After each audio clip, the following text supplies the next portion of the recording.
Ngene, sampean ngomong piye mau? Jodoh piye? Aku kan tanya, kan tadi aku ngomong-ngomong. Terus Pak Cahyo nggak tahu. Nggak tahu. Nggak tahu. Nggak tahu. Pantes nggak tahu soalnya jodoh emang nggak ada yang tahu. Yang tahu siapa? Yang tahu sih Maha Kuwasa. Tuhan Yang Maha Esa. Itulah keagungan Tuhan Yang Maha Esa. Apa dhewe kudu bersyukur. Apa wae wis saka pucuk rambut jempol sikil ditata kanthi apik. Jari iki lho, Mbak. Nggih. Driji wae digawe pisah-pisah ngene, ora mlumpuk dadi siji. Lah mlumpuk nggih mangan angel to. Angel. Lah, ngopo sebab jari iki digawe pisah-pisah ngene? Apa Pak sebabe? Demno rene, men iso ngene lho dadi. Pak Cahyo, bentar. Aku iso sulapan. Sulapan piye? Aku iso gawe parfum, toh. Pak Cahyo seneng wangi apa? Wangi stroberi. Strawberry ya. Iya, siji, loro, telu. Nah, coba dibau. Wangine apa? Ora nek wangine apa-apa? Alah, ndelok. Alah, strawberry kok. Gareng. Tak omongi.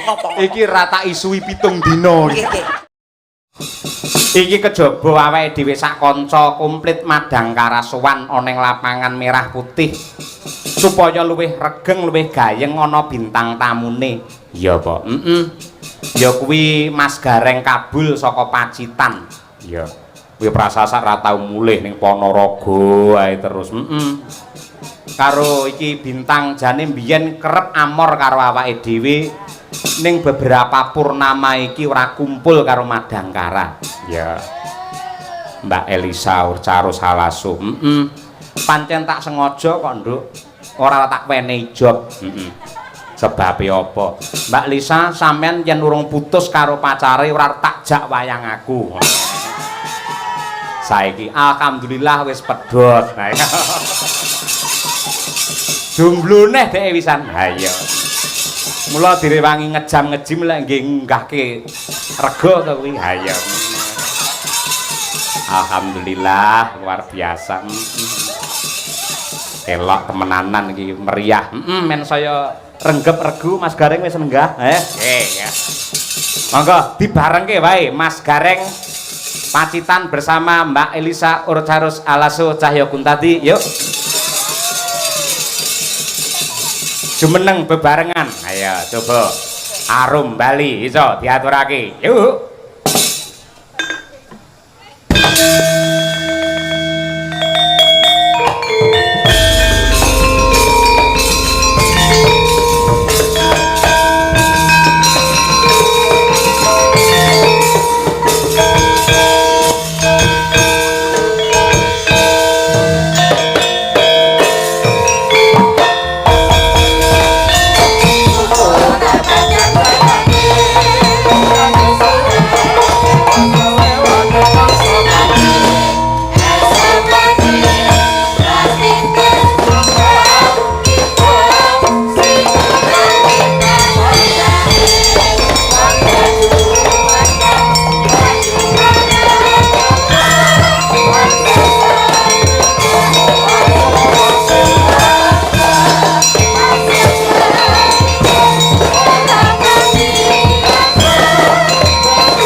Lagi iki lho wayangan diringi dron saka Iran ya iki. Wong nyambut gawe wong diringi bom. Ha iya. Oh, kaya kene nyambut gawe nek Dong Banteng, Mas. Nggih. Ngeri banget. Lah ngapa? Kok kono banter kene banter. Kono ya swarane kaya ngene. Ha iya. Miris. Kayak iki sideme kapan, Mas? Iya. Iki Manut panitia dawuhe iki mercon iki nganti jam 4 esuk. Lah nggih, ora masalah aku wis lunas. Ora dagel apa-apa. Nek penting becone entek yo. Nggih, ya. Iki slamet ra to, Nduk? Selamat Mas, tenangno pikirmu. Iki slamet tenan Apa apa nek ora? wedi tak kempet kowe ndelikone kene. Oh ya. Iki slamet tenan apa ora to, Mas? Selamat wis rahayu, wilujeng. Nggih. Tenangno pikirmu. Tombo teko lara minggat. Ora selamat muga-muga. Iki pakurmatan kagem panjenengan lho. Ya kurmat kancane lho keweden Mas. Lah ngopo? Lah iki lek bledos nendasku rantek. Oh ya, jan Ora, awake dhewe iki malah diajari bersyukur marang Gusti ingkang nyipta jagat. Lah kok ngoten? Sing biasane perang kaya ngene iki lak Timur Tengah. Nggih, leres. Iran, Israel musuh karo Amerika. Nggih. Upamane ning Indonesia nek perang kaya ngono, wayangi tidak ada. Piye nasib awak dhewe ning nganti wayang? Ya awake dhewe nasibe ya gur delak-delik ning jero gentong. Makane aja nganti ana kaya ngono ning kene ya Mas didongakne. Ayam tentrem, karturo-tro rahardro. Katurora. Tentrem lan raharjo.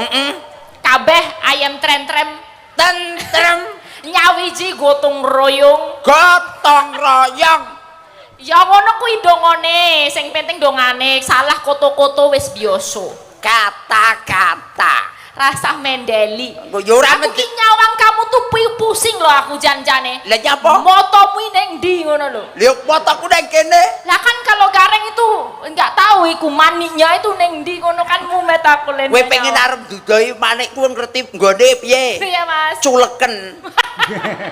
Kok nyambut gawe karo iki ping pindho ameng-ameng nyawa terus Mas. Lah pancen ciri khase gareng niku lak kira. Kena diarani tegese teng mriki Kedung Bateng ke kedunge wong seniman, kedunge wong budaya sak kutha Ponorogo. Iki kabeh iso budaya iso seni kabeh. Elok. Mula kena diarani jenenge kene iki jenenge Desa Lepen Bison. Lepen bison kok iso lepen bison? Kedung ki apa? Kedung Lepen. Bison? Pantai. Nah. Alah kok tegese ayo kuwi Lepen Bison. Lepen bison Mula- kedung pantai. kabeh. Nggih.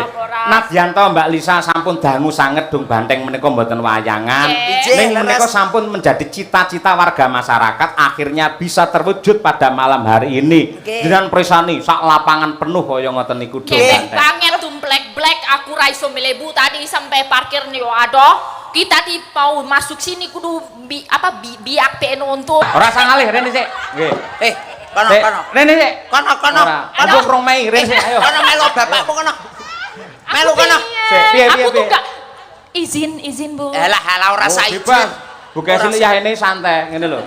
Kon. Ngene, sampean ngomong piye mau? Jodoh piye? Aku kan tanya, kan tadi aku ngomong-ngomong. Ah. Terus Pak Cahyo nggak tahu. Enggak tahu. Nggak Terus? tahu. Nggak tahu. Pantas nggak tahu soalnya jodoh emang nggak ada yang tahu. Yang tahu siapa?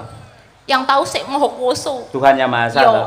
Itulah keagungan Tuhan Yang Maha Esa. Awake dhewe kudu bersyukur. Makane. Apa wae wis saka pucuk rambut jempol sikil ditata kanthi apik. Leres. Jari iki lho, Mbak. Nggih. Driji wae digawe pisah-pisah ngene, ora mlumpuk dadi siji. Nggih. Lah mlumpuk nggih mangan angel to. Angel. Lah, ngopo sebabe jari iki digawe pisah-pisah ngene? Apa Pak sebabe? Demno rene, men iso ngene lho dadi. Pak Cahyo. Bentar. Apa? Aku iso sulapan. Sulapan piye? Aku iso gawe parfum, toh. Pak Cahyo seneng wangi apa? Wangi stroberi. Strawberry ya. Iya, siji, loro, telu. Nah, coba dibau. Wangine apa? Ora nek wangine apa-apa? Alah, delok. Alah, strawberry kok. Reng, gareng. Ngopo? Tak omongi. Ngopo? Iki rata isui 7 dina. Nggih. Cobi jajal kula ambuke Mas, cobi Mas. Nah, Nek oke. jenengan mau ambune napa? Stroberi. Stroberi jajal. Oh, nggih. Apa? Lah kok pesing ngene to. Kok malah pesing ra ngono. Ora sia-sia lho ini dalang idolaku. Iya. Pak Cahyo ku tadi. Ayo. Ya ora wong idolane jenengan. Lah, kok piye? Idolane warga masyarakat Ponorogo, Nduk. Spesial ya. Lah spesial. Mulane penonton sakmene oke, ya menunggu beliaunya kiprahnya beliau sabetane piye apa neh nyabet ke hatiku Mas. Waduh. Wes, ayo. Awakmu kuwi rasa ngono. Apa? Lek Mas Cahyo ki kan ya wis enek Bukesi. Ya ben Loh. 1122. Satu buat Sukesi Rahayu tapi dua untuk Elisa selamanya. Waduh.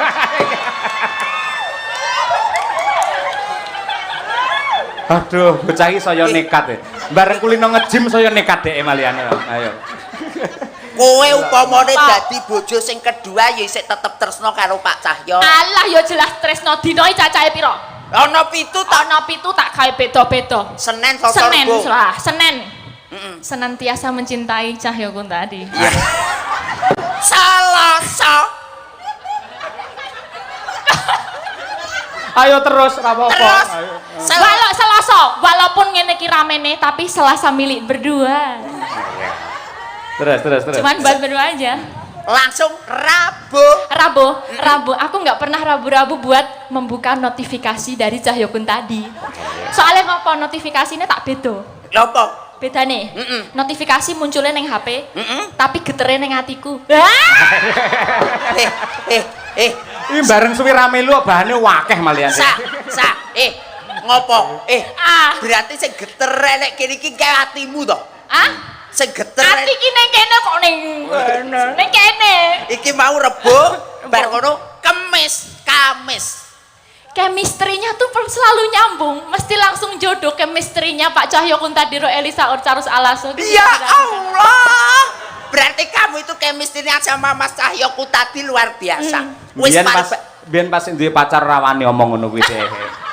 Lah ya beda ana kipere ana satpame, sekarang kan free gitu loh. Jumat semua. Jumat ki lagu.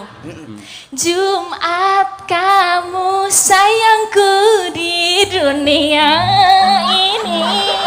Cuma kamu sayangku di dunia ini. Lek mau aku wis seneng tenan bareng saiki rada ragu-ragu. Ketoke kentuk iki malian iki. Kentuk ki apa? Kentuk ki apa kentuk? Wanita yang cantik itu namanya kentuk. Nah, wanita yang cantik itu namanya Enggak bohong, tenang. Enggak bohong, tenang. Swear. Lho takono wong Ponorogo ngono kuwi. Kentuk napa Pak Bu? Cantik. Kula kentuk. Kula kentuk mboten. Kentuk banget. Ya pancen aku pancen sak kentuk-kentuke wanita. Si paling kentuk dewe, tapi aku ya kudu menghormati, Mas. Menghormati kan aku sapa? nomor loro. Sing nomor 1 Mbak. Busu Kesi Rahayu. Busu Kesi. Berarti kudu sing kentuk beli. bisa. Ya di voting dhisik to, di voting. Busu Kesi kentuk apa ora ngono. Ora rawani kentuk, bukan Kesi kentuk napa mboten, Pak Bu? Kalau Elisa kentuk napa mboten? Kentuk. Oh, berarti sing kentuk aku. Maaf ya, Bu. Pancen sing paling ayu kentuk dewe Elisa Orcarus Alaso si Ratu kentuk. Paling kentuk. Alhamdulillah. Alhamdulillah. Ya. Terus apa mau terus e? Tekan apa sih tadi? Sabtu. Sabtu, cuman kamu Sabtu-Sabtunya di hatiku. Apa keri dewe? Kowe apa urung ngerti to, Sa? Minggu prai. Di saat dianjurkan pemerintah minggu prai jalan-jalan. Sesa kuwi mau Senin wis, Selasa wis, Rebo wis, Kamis wis, Jumat wis, Sabtu ya wis. Iki saiki kari dhewe Mas Cahyo ya. Minggu ki prai dianjurkan pemerintah prai dienggo jalan-jalan pijet nek kesel. Lah jaremu mau Sabtu satu untuk kamu. Ya, lah terus saiki Minggu dianjurkan pemerintah tanggal abang prai. Wayahe pijet opo lah sak karepmu. Tegese iki ya artine kaya kuwi mau lek Sabtu satu untuk kamu ngono lho. Gek saiki Minggu prai. Wah kandhani angel iki. Goblok banget kuwi gareng kena tanggal abang kok nekat ning ndi kowe. Nekat wae. Rasa ngopo-ngopo Minggu. Tegese niku kula kan negeste ngoten lho Mas Cahyo kados Senin niku wae kan nggih sae. Selasa ya apik, Rebo apik, Kamis apik, Jumat apik, Sabtu apik. Iki kali siji Minggu prai ya Pak. Iya tanggal abang. Ki aku karo Pak Cahyo iki wis plek. Minggu prai napa mlebu Bu? Ya, ki plek. Minggu prai napa mlebu? Plek. Mlebu apa mlebu? Ketoke sing wedok prai ora kena dienggo. Asem kok ya. Lah ngono. Karo ndongake Mas. Doa terbaik untuk warga masyarakat. Mas karek dulu. Nggih. Niki nuwun sewu ndongakne wong Kedung Badeng Mas nggih. Aja keloro-loro nalika semono, apik atine nalika sakmene. Nggih. Mula biyen keloro-loro artine niku barang sing ora bener nemplok ning kawasan mriki. Ning alhamdulillah dulur Kedung Badeng sakmenika manggih kawilujengan kebagaswarasan, selamat dunya, selamat akhirat. Allahumma amin. Karek awakmu. Selanjutnya Mbak Lisa, ayo doa. Aku ya doane kaya mau kan ciri khas kene pangtun. Pantun. Pangpung. Pantun. Golek kreweng cacahe siji. Golek kreweng cacahe siji. Ya, masyarakat Kedong Banteng tansah nyawiji. Amin. Golek kreweng cacahe enem. Masyarakat Kedong Banteng tansah ayam tentrem. Golek kreweng ning wetan. Nyangitan.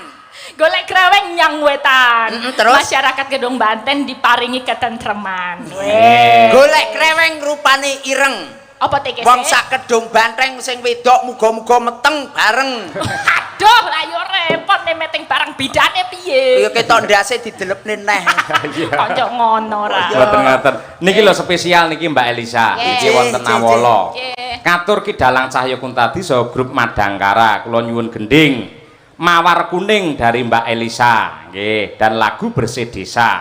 Gending menika katur dumateng Bapak Soni Saifullah PJ Kepala Desa Kedung Banteng saha sedaya perangkatipun.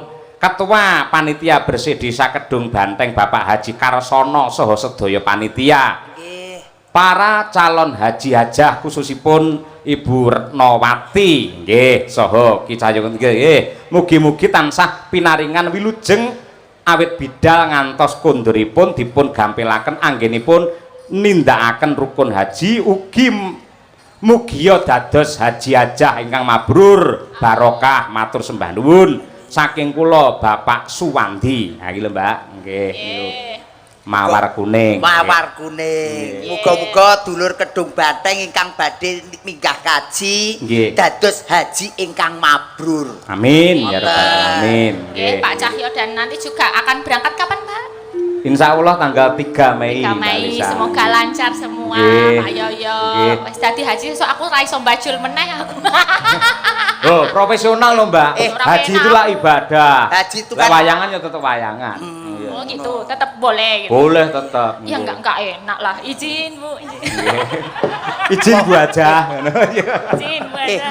Kowe iki ngomong kok ngono ki somong nang mbok wek kuwi lho. Lah kan aku juga dula besti juga lah. Nggih.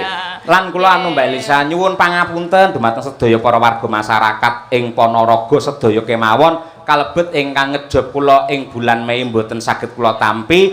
Kula nyuwun agunge samudra pangaksami. Ha, mangke sampun wonten gantosipun wonten guru kula Mas Anom Dija Kangko ingkang minangka sesulih mekaten. Spesial ngene Mbak. Bu Kesi, ayo karo anu Mbok Enom Bu Kesi. Ayo iki.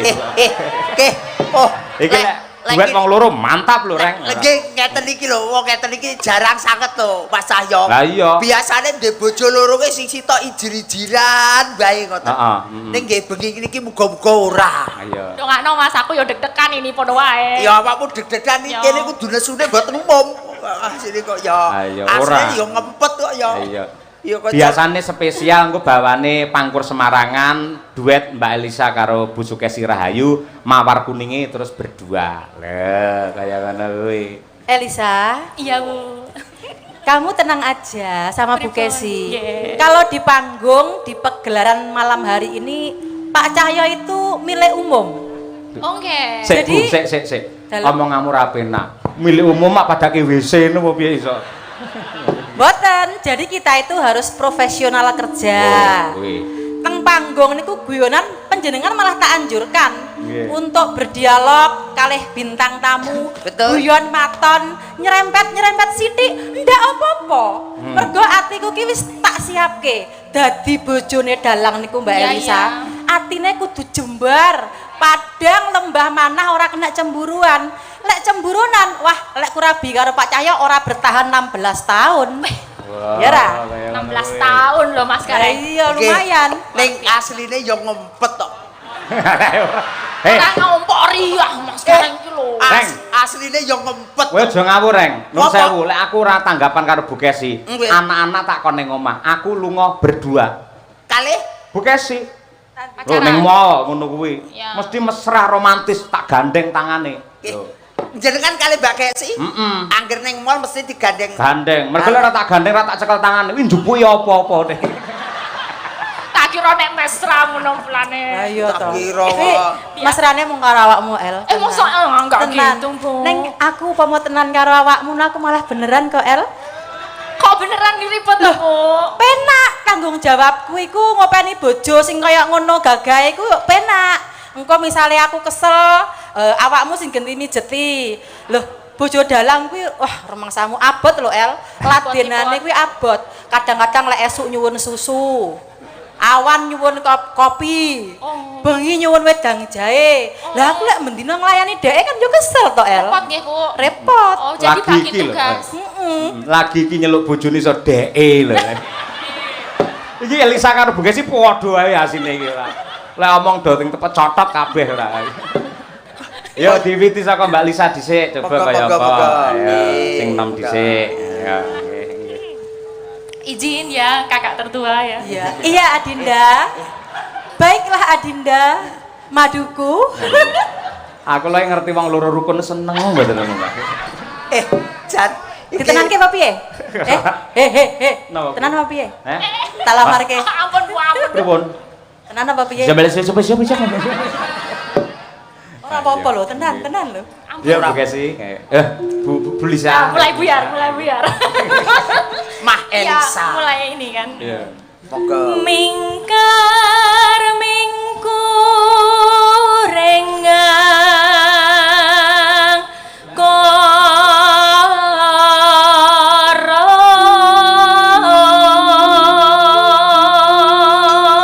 Para penonton tepuk tangan untuk Mbak Elisa luar biasa. Dudu wong Jawa ning suarane njawani. istimewane teng Ponorogo nggih niki Mas Sahyoku tadi. Nggih to. Wong yang ngendikan niku Mbak Elisa nggih Bu Kesi. Nuwun sewu Nggih. kena diarani jarine wong kene ting pecotot.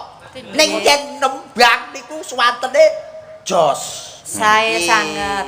Boten kula niku sak gaduk-gaduk niku nggih belajar kepada kakak tertua ini. Nggih.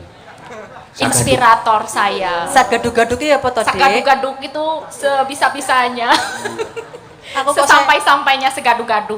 sesuk karo kakak dolan ning mall Iya. utawa dolan ning Taman Juruk. Oh, iya. Tak warai tata basa sing apik ya Oh Cahayu. iya, Mbak Yu. Rukun to, Pak? Piye? Kok sik to hubungane Taman Juruk karo basa iki apa to? Monggo Taman Juruk nggih binatang lho iki ora. Wong kula ngomong niku wau nggih bingung lho Bu Kesi. Pripun? Wong kok sak gaduk-gaduk. Padahal jenenge gaduk ki mak tuk-tuk niku gaduk-gaduk. Piye, Mas? Sak gaduk-gaduk. Gaduk-gaduk kok gini? Lek gaduk-gaduk ki jotos kiwa tengene gaduk-gaduk. Oh ya. No. Lanjut, Mbak. Akarono karenan marti si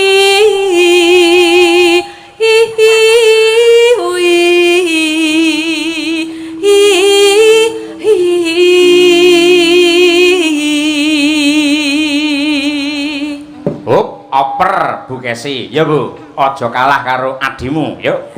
Aja kalah karo mbok nom ngono lho. Iya. Kok iso adimu kuwi kok. Gareng iki ora ya. Bapak Ibu, jenengan lek Pak Cahyo mendua ngoten setuju mboten? Setuju. Sajae. Piye to wong do bantengi ora. Iso malah iki. setuju. Loh, kula jane pengen nyuwun presa lho. Panjenengan niku alasane napa kok iso mempersilahkan Pak Cahyo mendua Elisa dan Kesi niku alasane napa, Bu? Coba Ibu Eni kok sing kudungan oren. Napa, Bu? Wah, ora iso jawab kok. Wedi kabeh tak tenani. Nggih. Lah iya, karepe jenengan men enteng gaweane ngono lho Bu Kesi. Dadi satu engko profesi. Senin Selasa Bu Kesi, Rebu Kemis Elisa, terus Jumat Setu engko Bu Kesi, lah Minggu tak nggih pijet ngono. Loh, pancen ya ngeten lho, memang poligami itu diperbolehkan. Betul, betul. Tapi dengan catatan mbok uwek iku kudu setuju, ya toh? Merestui, ikhlas lahir batin. Malam hari ini disekseni warga masyarakat Ponorogo Kedung Banteng, Pak Cahyo tak ikhlasi lahir batin lho. Piye tok tok tok tok tok tok tok tok tok tok tok tok.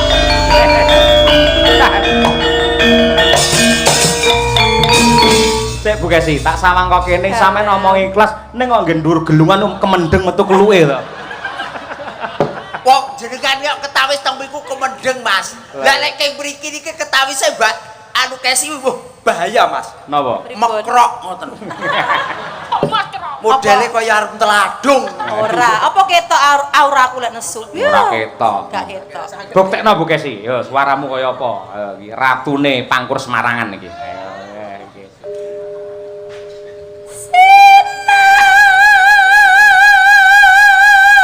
Terus sayang.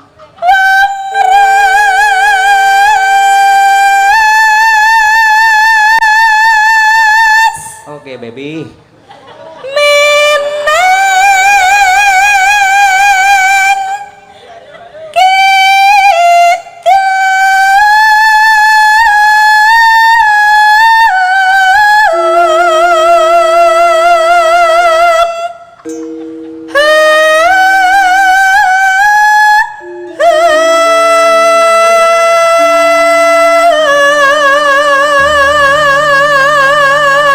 Unggah keneh Bu Kesi. Mbak Elisa kudu memperhatikan. Ayo. Lah iki kudu sampean iso ngene iki kuduan. Kowe kok aja nganti kalah lho, aja nganti kalah. Kowe pendukungke aku.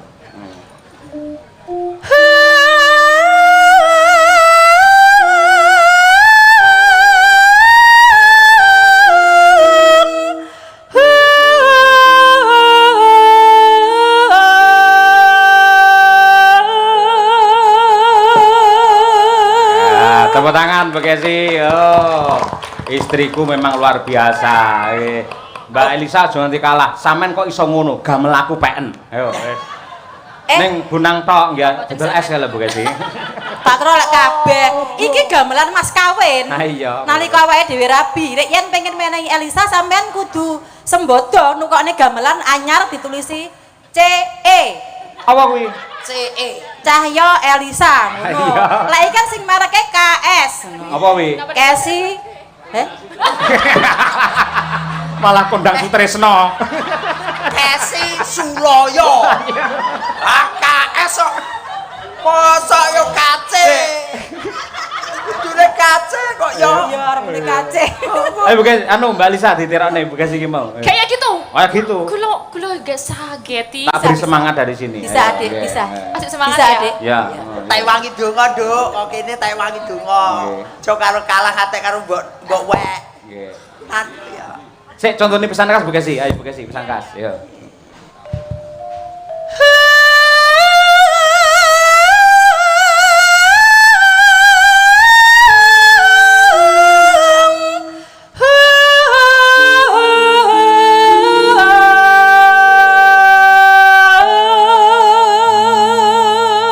Oke, selanjutnya yuk Nadia Arina, yuk. Nadia Arina. Elisa. Pegang tangan dulu. Ya. Asik. Alah karepmu. Sabar.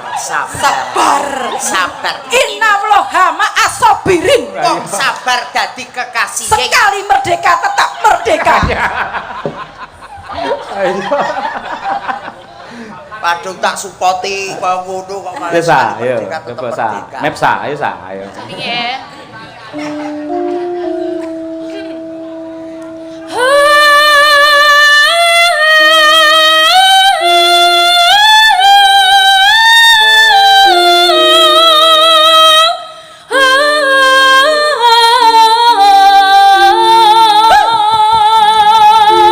Salim.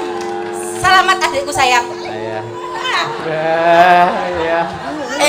Mbak Kesi, Mbak Elisa, kula voting nggih. Nggih. Niki sae Mbak Kesi napa sae Mbak Elisa? Sae sedaya sing elek gareng. Amin. Banding-banding ke orang. Terus yo. Mbak Lisa, ya Mbak. Oh, aku lagi ya. Ayo no, yo. Sinupa Sinukarto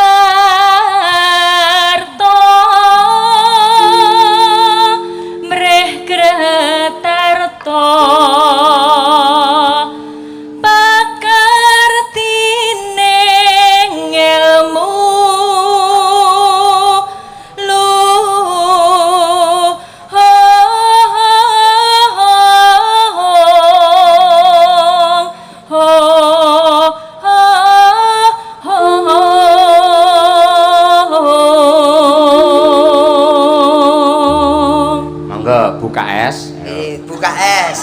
Kesi kok. Nggih, Kesi. Suloyo. Boten. Kesi Cahya Kuntabi. Ayo. Ora melu-melu aku mekrok kok wisan. Lah ya, enten iki. Kang tumrap ning tanah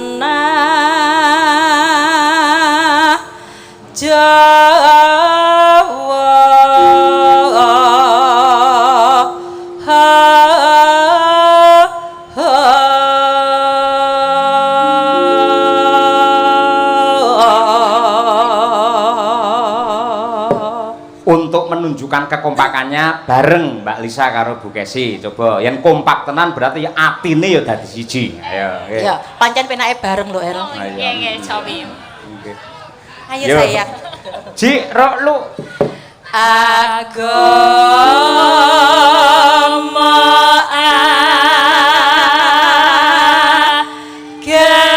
agemeng haji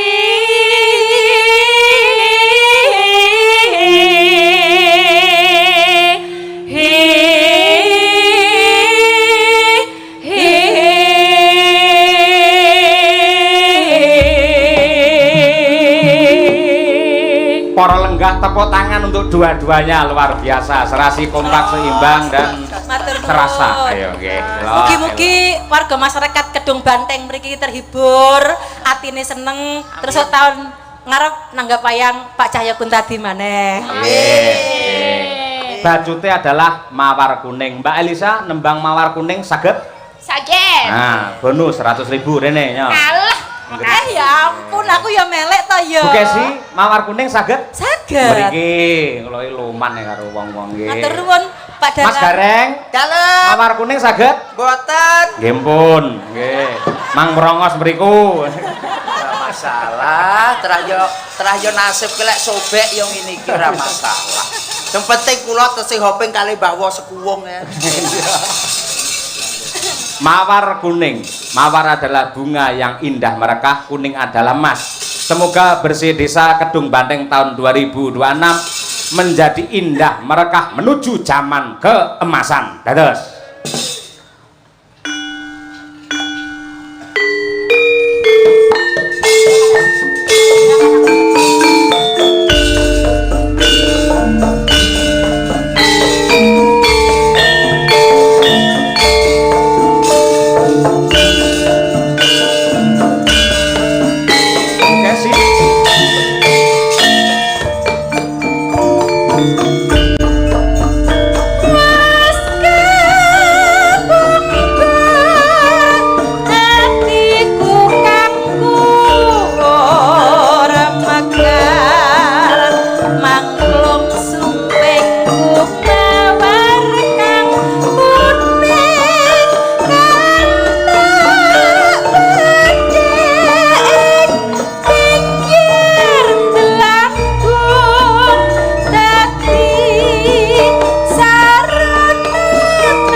duet sepanjang sayang. zaman yang Terima paling indah ya kasih. iki. Jon. Nuwun, matur nuwun. Nggih, Jon. Kaya ngono kuwi lho Mas Gareng, endah seni budaya iki kaya ngono kuwi. Leres.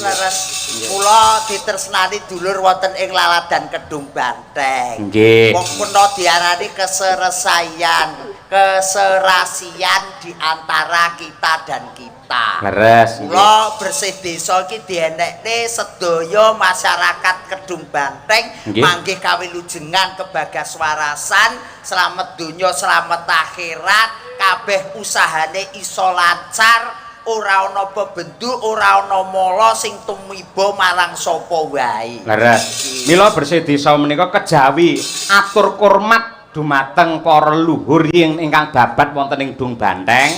Dan yang terpenting adalah wujud syukur kepada Gusti ingkang nyipta jagat. Leres. Yang ketiga nenggih melestarikan budaya dan ajang silaturahim.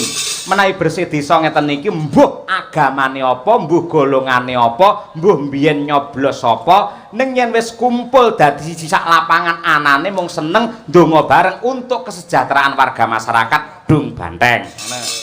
Leres Mas, apa lho pedahe wong ki lek arep guntuk-guntukan. Nggih. Apa pedahe wong-wong arep pleruk-plerukan ora cukup sangka niku. Nggih. Kula persatuan dan kesatuan itu harus tetap dibangun Leres. supaya desa itu menjadi maju dan selalu menjadi idaman di Kabupaten Ponorogo. Amin. Nggih. Menika kathah sanget nawala ingkang tumibeng pangkon Mas Gareng. Nggih, Pak Cahyo. Saka katresnanipun sedaya para warga. Dari PJ Kepala Desa Dung Banteng Bapak Soni Saifullah SE ngersakake lagu Pepeling kalian Gala-gala. Dari BPD Desa Kedung Banteng ngersakake lelagon Ninggal Katresnan. Dari perangkat Desa Kedung Banteng request lagu Gadis Manis Kalimantan. Waduh. Niku prawan Kalimantan niku mesti. Iya. Kalih negara angin apa iya? Wah, jan. Nggih niki pun Karo aku kok. negara angin. Heeh, negara angin. Tapi duka niku kula Nggih. dhewe nggih boten mesti kok. Nggih, ngene Durna ngatas Maruta. Ayo nggih. Nyuwun lagu kagem sedaya, nggih. Saping Gunung Mbak Elisa. Warga Kedung Banteng, nggih. Nggih. Terus saking Bumdes warga makmur Desa Kedung Banteng ngersakaken podang kuning kalian sesideman. Dari Bapak BPD Kedung Banteng kepada YTH Bapak Dalang kami mohon gending Kidung Wahyu Kolosibo kalian Kapilut dipun aturaken dumateng sedaya lembaga desa lan warga masyarakat Kedung Banteng. Semoga ayem tentrem dan guyub rukun. Amin. Terima kasih BPD Kedung Banteng. Nggih, menika lek boten salah niku adikipun Pak Karyono. Oh nggih to? Nggih. Oh nggih. Nggih. Nggih. Assalamualaikum warahmatullahi wabarakatuh. Waalaikumsalam. Katur dumateng Mas Dalang Cahyo Kuntadi menawi kepareng kula badhe nyuwun lelagon Gubuk Asmara. Nggih, kula aturaken dumateng perangkat Desa Dung Banteng saha panitia bersih desa. Mugi tansah dipun sengkuyung warga masyarakat anggenipun nglestarekaken budaya tradisi. Wassalam saking kula. Pak Wah, sapa iki? Sapa Mas Gareng iki? Dukuh. Wahyudi ya. Pak Wahyudi. Nggih, Pak Wahyudi Dukuh. Niku Mbah Guru, niku Mbah Guru, Mbah Dukuh. Dari panitia bersih desa minta lagu Katresnan Sejati. Nggih. Dari Primanet Wifi dan kawan ngopi lagu Kusumaning Ati. Ha nggih, Dan pamundutan dulur mriki niki jan luar biasa. Nggih. Mulai songko klasik, dangdut, keroncong dan lain-lain. Nggih. Kula niki nggih setunggal mboko setunggal dipinangkani ngoten nggih. Nggih. Mas Cahyo. Pamundhut saking Bapak PJ Kepala Desa Rumiyin ngersakaken Pepeling. Nggih, dipun pinangkani. Jenengan ingkang mbawani? Wong kula lek ken bawa mboten matur, Mas. Lah napa? Wong kula niku lek gaene kali bawa Amin lho. Gaene kula teng mriku lek bawa niku mboten pas niku. Kok mboten pas sebabe? Alah niku lek teng ngene pepeling to. Nggih. Ngelingne derma menungso supaya ngilangne barang sing ala mlebu barang sing apik. Oh, ngaten. Aku dhewe awakku lho ngapik karo ngomongni wong liya ora wani, Mas. Wah iya nggih. Siap. Yo coba diwiwiti saking anu mawon Mbak Lia, yo digeser engko dandang gulanipun. Nggih. Dandang kula rukun Islam mangke kalajengaken pepiling pamundhut saking Pak Kepala Desa Piji. Nggih, Pak Soni. Nggih. Yo Mbak Lia. Rukun Islam kang lima puniki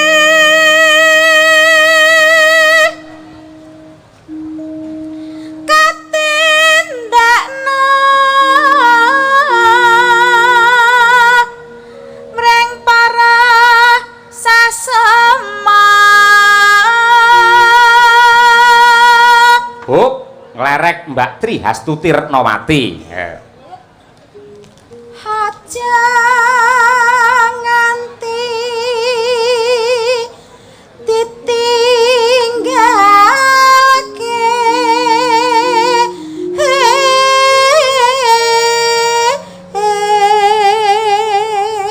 Sak garis engkas, Mbak. rukun Islam niku Nglerek Mbak Mira Kirana. Yo. Saking Nganjuk. Dari Nganjuk. sahadate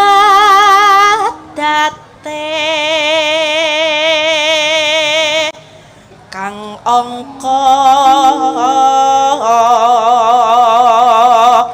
siji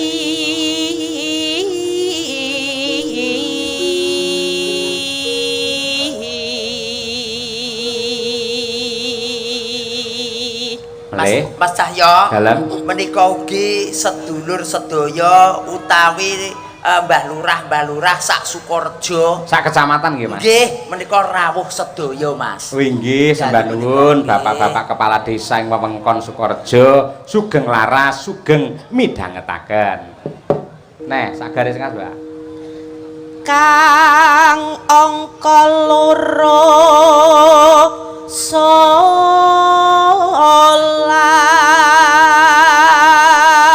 Mbak Dian. dene kang telu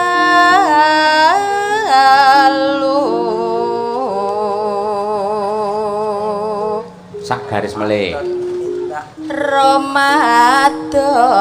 nindake poso Bir kita. Yo. papat zakat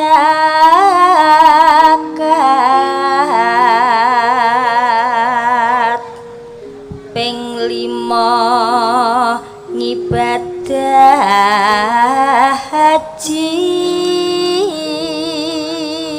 Nah, pas iki terakhir Winong Nawangse. Ngedum iso pas ini wangel. Ayo. Nggih.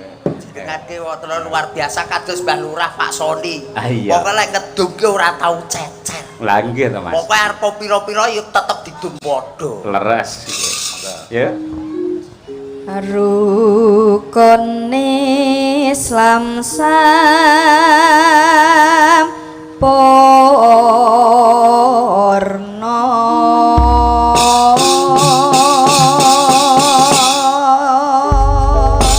Nggih. Monggo dipun aturaken pepiling karya Abdi Solo Swargi Ki Anom Surata. Yuk, dados.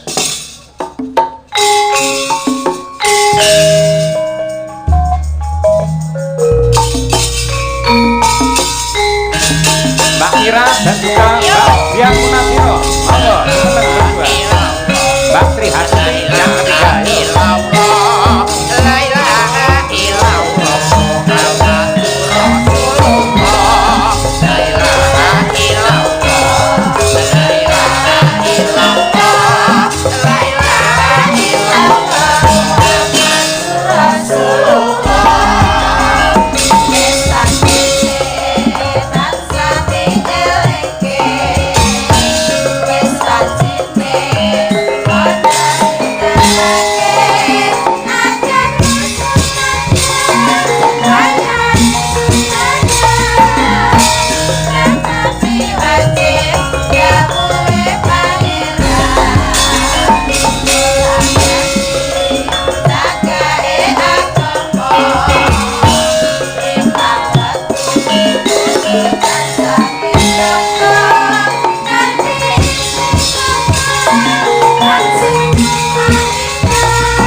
kasih Mbak Tuti, Mbak Mira, Mbak Dian Munasiroh. Kepeling Mas, menika ugi anu Mas Gareng kula aturaken dumateng Bapak Kyai, Ibu Nyai Pondok Pesantren sewilayah Ponorogo. Wabil khusus ing Pondok Wali Songo Ngabar. Mbah Kyai Ihsan, Mbah Kyai Wahib ing sampun momong putune Brahma Kesawa. Lan sedaya kemawon para pengasuhipun nggih ngoten nggih. Niki Mbak Elisa karo Mbak Birgita ya. Nggih, Mbak Elisa, Mbak Birgita. Gubuk Asmara nggih. Gubuk Asmara. Nggih, nyambut gawe niku lek teng Ponorogo Mas, podang kuning Gubuk Asmara pepiling ki aja ngantek lali. Nggih to, Pak? Nggih, mboten namung tenggene wayangan, reokan yo kuwi. Gajah-gajahan nggih niku. Masa? Nggih, Ponorogo ki budayane niku yen gending aja ngantek nglalekne Gubuk Asmara. Penting ngoten nggih. Penting. Anggen kula luwih penting dhuwit timbang niku. Jenengan to? Nggih. Padha. Lah tunggale ora. Tukung-tukung Mbak Lisa dan Birgita. Ini adalah sepasang merpati prasasat kaya kembar. Ayo nggih. Dedeke padha ngejime rutin. Ayo. Iki kok wis ngejim. Maka Mas, tukung-tukung. Yuk.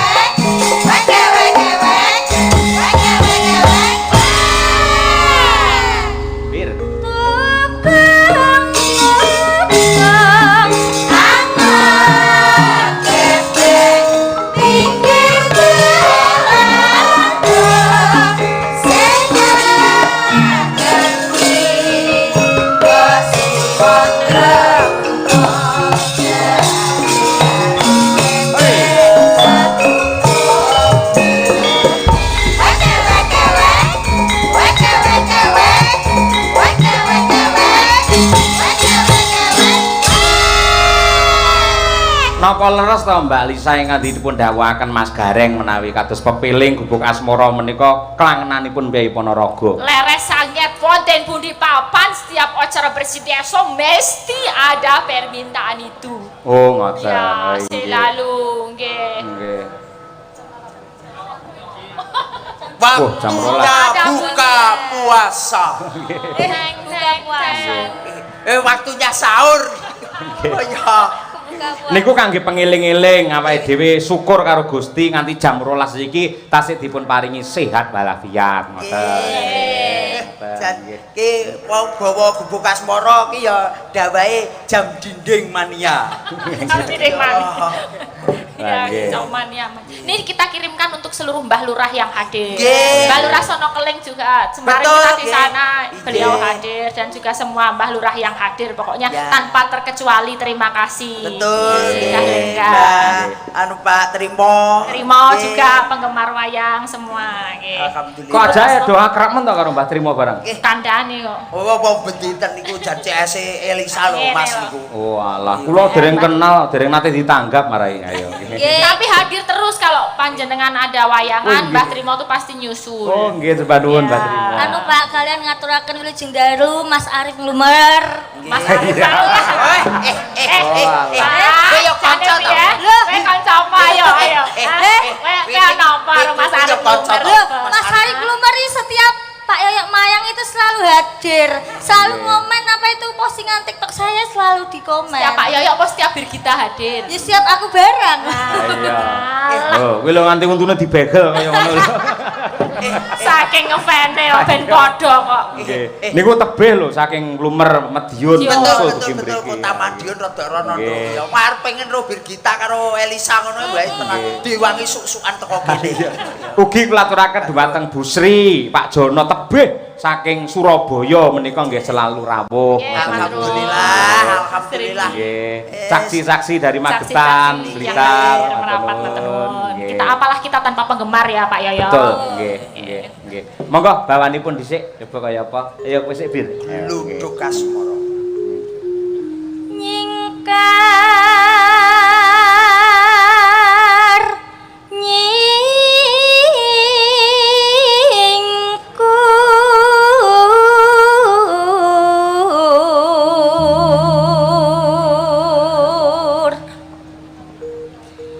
wiwitane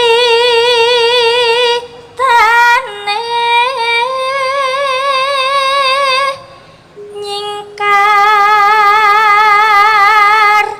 nyingkur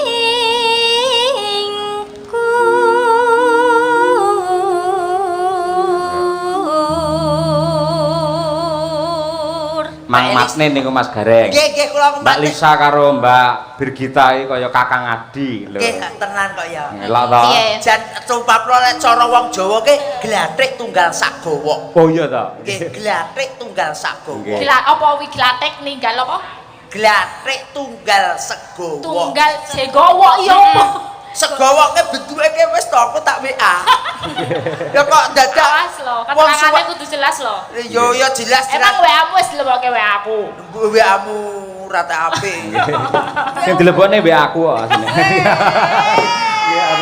Tegese lek enek job-job ngono kuwi lho. Lho cantik kabeh to Mas Gareng. Nggih. Lho, sampean jejerono rada nyedak Birgita. Nggih. Lho, aku ndelok kok TV masalah Mbak Lisa kaya Sri Huning, Mbak Birgita kaya Sri Tanjung. Wah, Gareng kaya Serigala. Mas, jenengan mau betok karo mimik to. Ah, lah. Ya tak cucupe. Aja.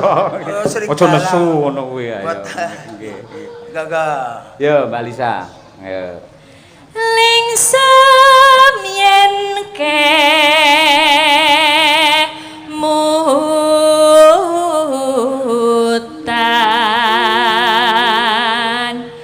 lelampahan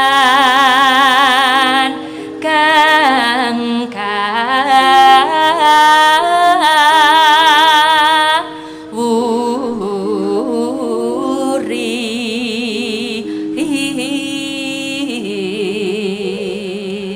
Ya Bir. tresno tulus nadyaning gubuk asmara.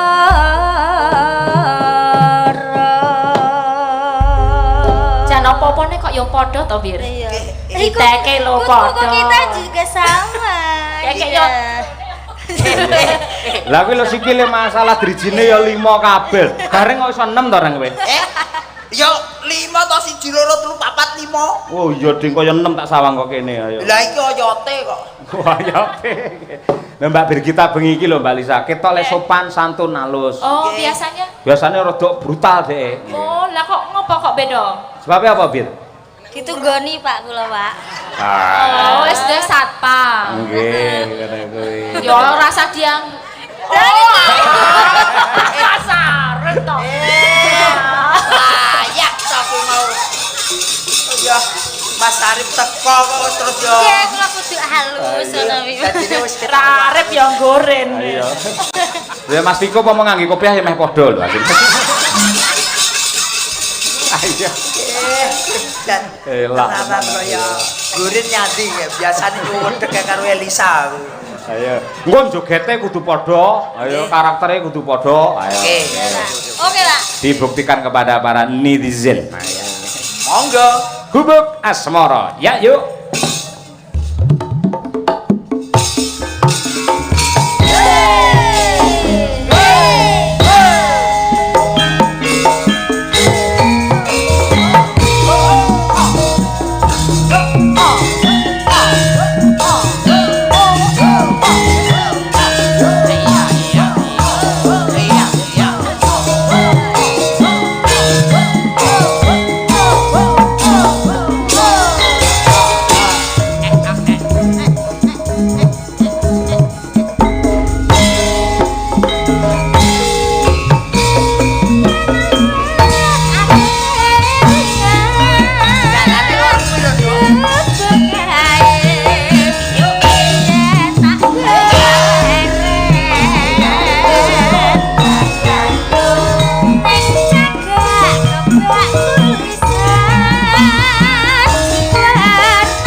Jadriwe cakram. Cakram ya, kompake kaya ngono. Ayo. Tenan Madangkarae lali ditresnani tenanan. Mangke Nggih. klindik-klindik set.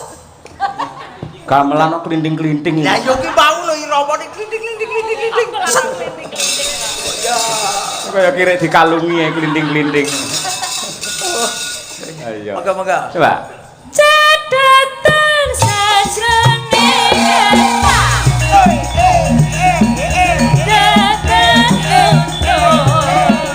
saya berarti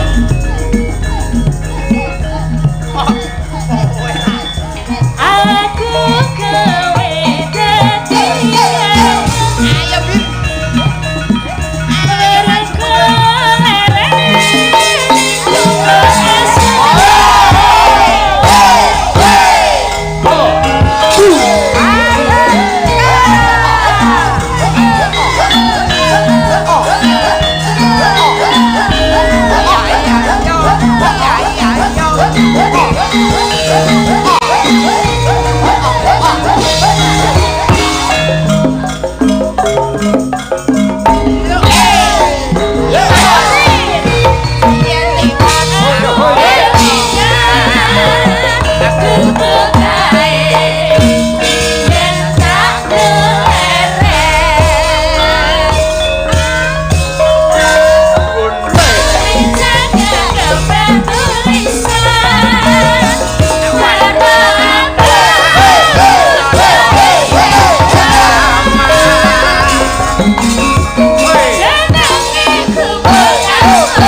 Asih tenan le joget.